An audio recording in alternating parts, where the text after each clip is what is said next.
నన్ను కూడా చెప్పు.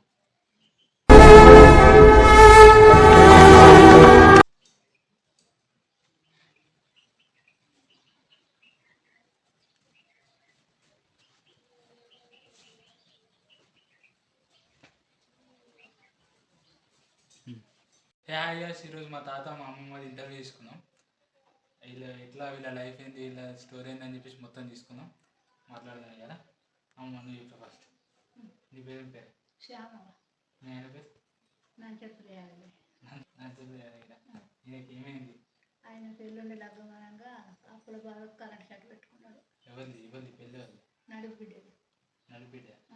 ఎందుకు అప్పు అయితే నేను తెలుపుమంటాడు తాళ్ళకు భయపడి. బిడ్డ పెళ్లి రోజే చేసుకున్నాడా?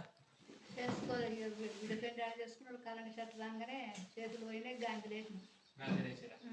గాంధీ వేసినాక మరి ఎన్ని రోజులు ఏమన్నా డాక్టర్ ఏమన్నా చేయలే? ఎట్లా వినే కరెంట్ షాట్కే పోయింది. Current shot only చేయలేనే. 2 చేతులు పోయినాయి. నేను పోయినాకనే మళ్ళీ నా సంతకం తీసుకొని చేతులు తీసేసారు. సేఫ్టీకి అవుతుందని చేతులు తీసేసారు. చేతులు ఓన్లీ చేతులు ఒకటే పోయినాయి. 2 చేతులే పోయినాయి. ఇక 2 చేతులు పోయినాయి. ఏం పట్టుకున్నాడు అసలు? ఏం పట్టుకున్నాడు? ట్రాన్స్ఫర్. ఎందుకు పట్టుకున్నాడు? బాధకు భయమై అప్పుకు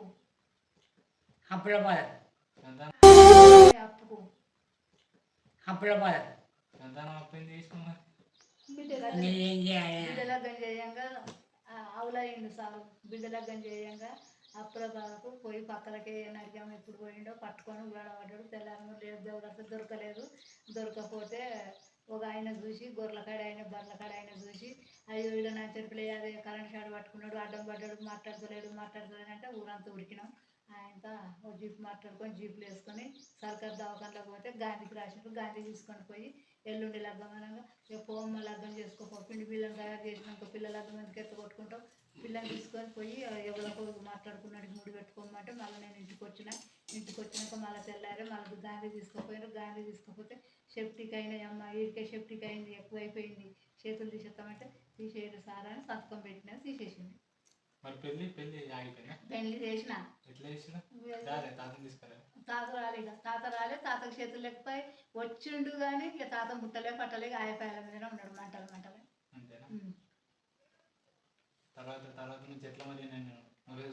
నేనే చూసుకుంటాను. నా కైకిలు కూడా చేసి ఫస్ట్ 300 పెంచినాయి. 300 పోయి 400, 400 పోయి 500, 500 పోయి 1000 పోయి మొన్న ఇప్పుడు అంతా 4 మాటలు వచ్చింది. 4000 వస్తాయి తాతకు. కైకిల మీద బతాను. నాకు వస్తలేదు సార్. నాకు వస్తలేదు. ఆయనకే 4000 ఇవ్వబడుతుంది. నీకు అడిగాలంటారు. ఇక నా పానం బాగలేదు. నాకు షుగర్, బీపీ. మొన్న రాళ్ళు వచ్చినాయి. 2 కిడ్నీలలో 2 రాళ్ళు వచ్చినాయి. పెడదామంటే గది లేక వచ్చి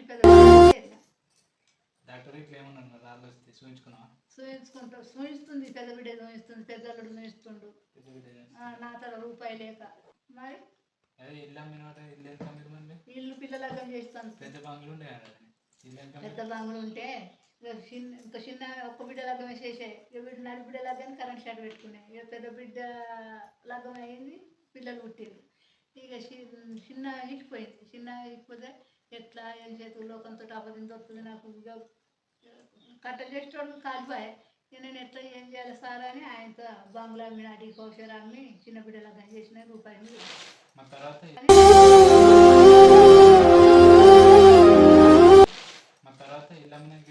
ఇల్లు అమ్మినాక అవ్వగారింటో పాతిళ్ళు ఉండే కొంప. ఆ పాతిళ్ళు అవి ఊడిపోతుందని గవర్నమెంట్ వచ్చి కూలగొట్టారు. గవర్నమెంట్ వచ్చి కూలగొడితే ఇక ఒక ఇంట్లో కిరాయికున్న మళ్ళీ ఒక ఇంట్లో కిరాయికుండి పట్టణాన్ని కాళ్ళు పట్టుకొని ఒక ఇంట్లో కిరాయి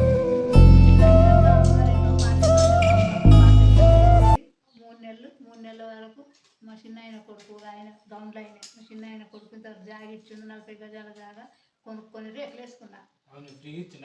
కొనుక్కున్నా 80,000 పెట్టి.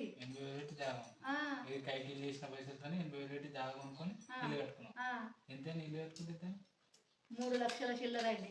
3 లక్షలు సంపాదిస్తాను. తేపుకుంటున్నా. ఇంకా అప్పు చేసి కట్టుకుంటున్నా. తేపుకుంటున్నా. ఇంకా కూడా తీరలే. ఏం చేయాలి బిడ్డ ఇంకా కూడా తీరలే ఇంకా 10,000 15,000 అప్పే ఉన్నది 10,000 తక్కువ ఉంది. ఆ, ఇప్పుడు నేను చూసుకుంటూ బాత్రూమ్ ఇట్లా అన్ని నువ్వే కదా. గుడ్డ గడుగుడు మూతి గడుగుడు ముఖం గడుగుడు ఓ పని అయిపోయినట్టు చెప్తాడు. ఇప్పుడు ఎంతమంది పిల్లలు నీకు? ముగ్గురు బిడ్డలు. ముగ్గురు బిడ్డలా? ఆ. కొడుకులు ఎవరు లేరా? ముగ్గురు కొడుకులు పుట్టిండ్రు. పుట్టంగానే ఒకటి చచ్చిపోయిండు. ఏడాది అర్థానికి ఒకటి చచ్చిపోయాడు. 10 ఏళ్ళోడు ఒకటి చెర్లో ఒకటి చచ్చిపోయాడు. ఎట్లా వచ్చింది ఇలా? ఎవరో నువ్వుకేసారు పిల్లలంతా పోతే పిల్లలు అంతా ఆడుకొని పోతే నువ్వుకేసారు. నువ్వుకెత్తే నా పెద్ద బిడ్డ లగ్గం కాలే. అప్పుడు లగ్గం కాకపోతే అవ్వ మన తమ్ముడు చెర్లో పడాడట, మన తమ్ముడు చెర్లో పడాడట. నేను బిడ్డలు చెప్తూ కార్ఖానలో ఉన్నా కొట్టుకుంటూ మొత్తుకుంటూ ఊరికొచ్చింది. ఊరికొచ్చే పోయే వరకే పానం పోయింది. అట్లా ఎట్లా చేసిర్రు? ఎవరు నూరేసిర్రు? ఎవరు నూకేసారు బిడ్డ. పోయిన వాళ్ళు ఎవరు నూకేసారు? 5-6 పోయిందట. వాళ్ళ మీద కేసు పెట్టన్నారు. లోకమంతా మా పెద్ద పంతులు వచ్చి అన్నాడు, ఓ మా ఊళ్ళో పెద్ద మనుషులు అంతా వచ్చి నీకు ఎవరి మీద అనుమానం ఉన్నదో బిడ్డ వాళ్ళ మీద కేసు పెట్టానంటే నేను ఎవరి మీద పెట్టా, నా దేశం మంచిగా లేదు, నా రాత మంచిగా లేదు. ఎవరి మీద పెట్టినా నేను రేపు బతికినా కానీ నన్ను మంచులు పోయకుండా ఉప్పులు పోయకుండా నా ఊరు అని నేను ఎవరి మీద పెట్టలేదు కేసు. ఏ ఊరు అసలు? మీరు ఏ ఊరు? ఏ ఊరు ఉంటారు? అంకిరెడ్డి పెళ్ళే. ఎవరు మీ ఊరా తాత? నా ఊరే. నేను పుట్టింది అంకిరెడ్డి పెళ్ళే. తాత తల పుట్టిండు, తాతను వాళ్ళు కాలేదు, నా పనానికి పెట్టిండు. ఏ ఊరు తాత? మీరెవరు? నంజాడులే మరి అంగడిపల్లికి ఎందుకైనా? సాగుకోను సాగుకోండి అంగడిపల్లి ఎందుకైనా ఉంటున్నా? పాలలు నెగలనియలేవు అన్ని వాళ్ళ ఊరికాడ. పాలలు నెగలే కొట్టి బయలేసారు. బయలేస్తే ఇది ఉంచారని మా ఊగారు తెచ్చి అంకటి పిల్ల కాడ వేసారు. ఇద్దరు మొదలు కొట్టి బయలేసారు. పాలు ఉన్నాయని మీ ఇద్దరిని అంటే మీ అమ్మ వాళ్ళ కిల్లరికం లెక్క తీసుకెళ్ళారు. వాళ్ళే బతారు, ఇంత గూడు వేసుకుంటారు, ఇంత జాగా గూడు కొనుక్కుంటారు, వాళ్ళే బతారు అని అంటే ఇంత పని చేసింది. 23 ఏళ్ళు అవుతుంది. కానీ 23 ఏళ్ళు ఉంటుంది. అన్ని స్నానం పోసుడు రోజు ఆట ఆడిస్తున్నాను మంచిగా చూసుకుంటుంది. ఇంకా మా తాత బిడిల్లా అవుతాడు స్టైల్గా. అది లాస్ట్లో పెడుతుంది కూడా ఉంది. మొన్న తీసిన వీడియో. ఓటంటే ఒకటి అంటాడు, ఓటంటే ఒకటి అంటాడు, తినమంటే తిన అంటాడు, ఒకరు తింటా అంటాడు, ఒకరు వంట అంటాడు, ఒకరు ఆట ఆడిస్తాడు. నాకు వనవాసం ఉన్నది ఈయనతోటి. అయిపోయి ఉంటుండే అయ్యా నాకు రూపాయి కట్టం లేదు. ఇప్పుడు ఇద్దరు మూలం 3 ఏళ్ళ కొలు ఉట్టిన కూర్చుంటుంటాను. 23 ఏళ్ళ కొల కట్టం చేస్తాను ఇక. ఇప్పుడు పానం మంచిగా లేదు. ఇప్పుడు ఇద్దరు పానాలు మంచిగా లేవు. వానికి షుగర్ బీవే, నాకు షుగర్ బీవే. చేసిండు కానీ ఏడ చేసిండు. ఈయన షాటలు చిన్నకొడుకు దెంకపోయిండు. తాళ్ళకు భయపడి బొంబాయికి దెంపకపోయిండు. చెప్పక చేయకొక్క బిడ్డ లగ్గం చేయకముందే. ఈయన శాటలు మంచిగా లేవు అయ్యా నీ బాంచండి కాలు మొత్తం నన్ను దాస్తారా బాయిలెత్తారా నన్ను ఏం చెప్తారు కాలు మొత్తం బిడ్డలు సరిపోతే అల్లుళ్ళు మన అల్లుళ్ళు అవుతారా ఆ పెద్దవాళ్ళకి మొక్కాలే. ఆయన సత్తండు మమ్మల్ని ఇప్పుడు ఏడాది పోలే పెద్ద.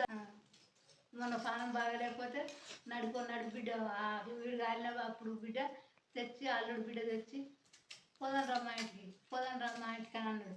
అంటే నేను రాను బిడ్డ ఆడ పైకాన ఎక్కడ దిగరాదు, నీకు 2 అంతస్తుల బంగ్లా, ఆ బంగ్లా నుంచి కింద పడితే చంపిండు అని అంటారని నా పెద్ద బిడ్డ దగ్గర తీసుకుపోయేయండి, నా పెద్ద బిడ్డ దగ్గర తీసుకుపోయేయండి అంటే ఈడేసిపోయాడు. ఈడేసిపోతే ఇన్నే ఉన్నా పోనెత్తలేదు ఇక. ఇన్నే ఉన్నా ఇప్పుడు 15 దినాలు వెళ్ళి. రాళ్ళు వచ్చినాయి. ఆ రాళ్ళు మరి తాత్పరంగా కలుగుతాయి. మందులు తిన్నా కొద్దీ తొందర పడద్దమ్మా, బలమైన మందులు ఇస్తాం అది అంటే ఇవరకే 10,000 అయినాయి. మళ్ళీ రేపు పోతే ఎంత అవుతుందో అట్లా నాకు ఇంకా అనిపిస్తుంది పెట్టాలంటే. నేను రూపాయి ఇవ్వకపోతే ఎట్లా పెట్టాలి అట్లా దెబ్బకి మళ్ళీ వెళ్తాయి. మళ్ళీ రేపు 4,000 అవుతాయి, 3,000 అవుతాయి, 5,000 అవుతాయి. నేను ఇచ్చింది ఏం లేదు వాళ్ళకు. ఎవరికి ఏకానెత్తు బంగారం పెట్టలే అయ్యా బాంచాను కాలు మొత్త పెళ్లి చేస్తే పుస్తమట్టలు తప్ప ఏది ఇవ్వలేవు బిడ్డకు ఎవ్వలకు. ఇట్లనే అంట బిడ్డ, ఇట్లనే అంట. పెట్టండి పెట్టినా ఎందుకు ఎత్తుకుంటా నేను ఏ బిడ్డకి ఏకాన సొమ్ము పెట్టాలి. మరి నేను డాక్టర్ ఏదో సూదిస్తే చచ్చిపోతారని అన్నారు కానీ ఎందుకు ఎట్లా తెచ్చుకున్నావు? నాకు నా ముట్టు ఎత్తాను ఉండాలి. నా మొగడు నాకు ఉండాలని తెచ్చుకున్నా. మరి అప్పుడే సూదిస్తే అయిపోతున్నాయి ఎందుకు ఇవ్వాలి అంతమంది అన్నారు. వచ్చిండు సూది అంకెడి పిల్లల నుంచి ఆయన వచ్చిండు. సూది తీసుకురమ్మంటారు చంపమంటారు ఆయన వచ్చిండు. వస్తే నా అల్లుడు కూడా వద్దన్నాడు. నాకు ముత్తెత్తాను ఉంటే ఎవరన్నా అంటారు. నాకు ఇంత ఎవరింటికన్నా పోయినా కానీ పుణ్యము ఏదన్నా ఈ పని చేయమంటారు గా పని చేయమంటారు అని నేను ఉంచుకున్న సార్. నాకు సంప బుద్ధి కాలేదు. నాకు అన్నలు లేరు, తమ్ముళ్ళు లేరు, నా తోడ పుట్టిన ఇద్దరు అయితే చచ్చిపోయిండ్రు తాడి చెట్ల మీదకి పడి. ఎట్లా చచ్చిపోయారు? తాడి చెట్ల మీదకి పెద్దోడు వాడు చచ్చిపోయిండు. చిన్న తమ్ముడేమో ఏదో క్యాన్సర్ అయింది, వాడు చచ్చిపోయిండు నా తోడ పుట్టినప్పుడు. ఇక నేను ఒక్కదాన్ని ఉన్న సారు నీ బాధించండి కాలం మొత్తం నేను ఏం చేయాలి, నేను ఎట్లా చేయాలి, నేను ఎట్లా బతకాలని కాళ్ళ మీద వాళ్ళ కాళ్ళ మీద. నా తోడ పుట్టిన వాళ్ళు ఇద్దరు పేరు చెప్తా. అవునా? నీకు అయ్య ఉన్నారంటే లేరు, నాకు అయ్య ఇవ్వలేరు. నేను ఒక్కదాన్ని, ఇద్దరు మొగలు నా తోడ, నేను వాళ్ళ తోడ. నాకు ఇవ్వలేరు సార్. ఇక నా మొగలు నేను, నాకు ఇవ్వలేరు. నేను సాగుకుంటా బతికినాన్ని రోజు కానీ సాగితే నాకు క్వశ్చన్ అవుతుంది. ఇక దాకా రాదని కానీ దాంట్లో నాకు క్వశ్చన్ అవుతుంది. ఎక్కలేవు. ఈ ఈమెయిల్ కూడా బాగాలేదు వాస్తవానికి. మొత్తం రాళ్ళు వచ్చినాయి, పేగుపింది. మొన్న హాస్పిటల్ నేనే తీసుకుపోయినా, 15,000 దాకా ఖర్చు అయినాయి. బాగాలేదు, హెల్త్ బాగాలేదు. ఆమె కూడా ఒక్కొక్కటి 9mm స్టోన్ ఒక సైడ్ ఉంది, 4mm స్టోన్ ఒక సైడ్ ఉంది. నేను రిపోర్ట్ ఫ్లాట్లో పెడతా. పరిస్థితి ఇది వీళ్ళది ప్రస్తుతానికి. ఇప్పుడు నేను 23 బిడ్డ, 23 ఏంటి మా అమ్మని అడుగు, మా అమ్మ చెప్పి మా అమ్మతో మాట్లాడు. కాదునా అమ్మ, అమ్మ మీ డాడీకి ఇట్లా ఏందని ఎప్పుడు బాధపడదు? రోజు బాధపడతాం, రోజు బాధపడతాం. అట్లా ఆయన రోజు చేయి కాల్చుకున్న రోజు నీ రియాక్షన్ అని ఏడ్చినాం, రోజు బాధపడుకున్నాం. పోయినాయి బగ్గ కాలినాయి అమ్మ, తీసేయాలి తప్పదని అన్నారు. ఇంకా ఒక చేయన్న కాపాడు డాక్టరు, ఒక చేయన్న కాపాడని ఏడ్చినాం. కాళ్ళ మీద పడి సర్కారు తవ్వకుండా ఏడ్చినా కానీ ఉండదు అమ్మ, మొత్తం కాలిండు, అది మొత్తం అంత ఇన్ఫెక్షన్ అయితే చేయిలు తీసేయాలి అని అన్నారు. ఏడ్చినాం, రోజు బాధనే పడతాం, రోజు బాధపడుడే, రోజు ఏడ్చుడే. వాళ్ళు ముంగట ఏడితే వాళ్ళు బాధపడతారని తవ్వంటి రాంగ ఏడ్చుకుంటూ వస్తాం. చూస్తాం రాంగ తవ్వంటి ఏడ్చుకుంటూ వస్తాం. మా అన్నలు లేకపోయారు, తమ్ముళ్ళు లేకపోయారు, వాళ్ళు చూసేటోడు ఎవరు లేకపోయా. మేము తీసుకొచ్చుకొని మా ఇంట్లో వేసుకుంటే నడిచేలేకు ఏం లేదు. దానికి డబుల్ బెడ్రూమ్ అంటే వచ్చింది, మీద ఉన్నది, దాని కూడా చక్కగా పనిచేయడం, దానికి ఏం లేదు. దానికి 2 పిల్లలు. ఈ చిన్నది గట్లే ఉంది, చిన్నదానికి ఇల్లు అమ్మేసేసే, ఇక అది గట్లే ఉంది, గట్లే ఉంది. ఏదో మనది మనం ఇంతమంది ఉన్నాం పెడదామంటే వాళ్ళు ఇజ్జత్ పడబట్టిది, పడబట్టిది, ఇజ్జత్ పడబట్టిది. పెడదాం గట్లనే చేస్తామని అంటే వాళ్ళు ఇజ్జత్ వాళ్ళకు ఉంది. ఎవరు చేస్తారు బిడ్డ, ఎంతగానో చేస్తావు నువ్వు ఒక్కదాని అని బాధపడుతుంది. ఎవరు ఎట్లా చేయాలి, ఏం చేయాలి, నేను తెలుసు నాకు. నాయన కోడేనా, నాయన కోడే, నాయన కోడే. వాడు సొబ్బదలు పోయిండ్రు. మస్తు ఏడుతా రాఖీల పుండం మొత్తం ఏడుతా. మొత్తం మాకొక తమ్ముడు ఉంటే మాకు కష్టం ఉండకపోవని బాధ, మొత్తం మాకొక తమ్ముడు ఉంటే మాకు కష్టం ఉండకపోవని బాధపడతాం. మస్తు బాధపడతాం, ఏడుతాం. మా మనసులలో మేము ఏడుతాం, సాటుపోయి ఏడుతాం.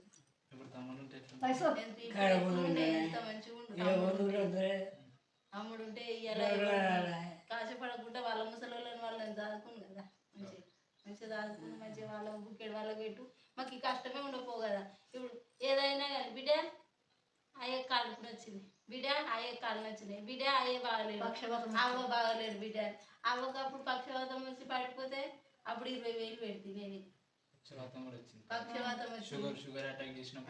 పక్షవాతం వచ్చి తానం చేయంగానే బాత్రూంలో పడ్డది. బాత్రూంలో పడితే ఆయన వాడే మెల్లగా ఎట్లా తీసిండు అయ్యని, మా అయ్యని నోరుతోటి గొల్లెని తీసి ఆయన బాత్రూంలోకి వేసుకొని వచ్చిర్రు. అక్కడ వాళ్ళ అవగారు 2-3 వేసుకొని వస్తే నన్ను ఇక్కడికి రమ్మంటే పోతే దాన్ని సర్కారు దవాఖానలు అయితే పట్టమంటారు. పక్షవాతం వచ్చి అప్పుడు నెల రోజులు నేనే చేసి నేనే నెల రోజులు నేనే ఉంచుకుంటే నెల రోజులు అప్పుడు 20,000 పెట్టినా, నేనే చేసిన. ఎంతగానో చేయాలి, ఎంతగానో చేయించుకోవాలి, వాళ్ళకి ఇచ్చేది, వాళ్ళ బాధలు వాళ్ళకి.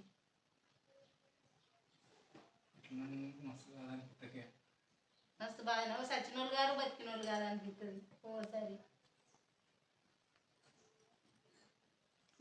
ఆమె కాలువాపేనా, పింఛన్ లేదు, ఏది లేదు. ఆమె కాలువాపి జ్వరం అయితే 3 రోజులు లేవనే లేదు. ఇద్దరికి నెయ్యిగలు ముసురుతాయి, ఇద్దరికి బట్టలనే చెప్పుకుంటా. చేత కాదు ఇప్పుడు 2 రోజులు చేసింది కానీ